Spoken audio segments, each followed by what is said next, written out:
રાજકોટ જિલ્લાના જામકંડોરણામાં 7 વર્ષના એક માસૂમ બાળકને શ્વાને ગળાના ભાગે કરડી લેતા ઘટના સ્થળે હૃદયમાં કંપારી છૂટી જાય તેવું મોત નીપજ્યું હતું.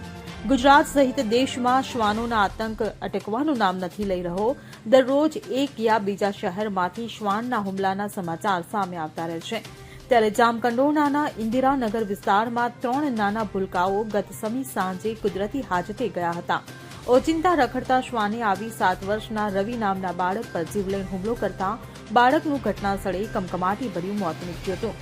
જામકંડોરણામાં આ શ્વાનનો હુમલો એટલો ભયાનક હતો કે શ્વાનોએ બાળકને ગળાના ભાગે, માથાના ભાગે તીક્ષ્ણ દાંતથી કરડી ખાઈ શરીરને પીખી નાખ્યું હતું. ત્યારે આ વિસ્તારના લોકો બાળકને સારવાર માટે જામકંડોરણા સરકારી હોસ્પિટલ ખાતે ખસેડે તે પહેલા જ રખડતા શ્વાનનો ભોગ બનનાર માસૂમ બાળકે પોતાના અંતિમ શ્વાસ લઈ લીધા હતા. તો આ બાળકના સ્વજનો કરુણતા ભરેલા રુદનથી સમગ્ર પરિવારજનોમાં ગમગીની છવાઈ ગઈ હતી.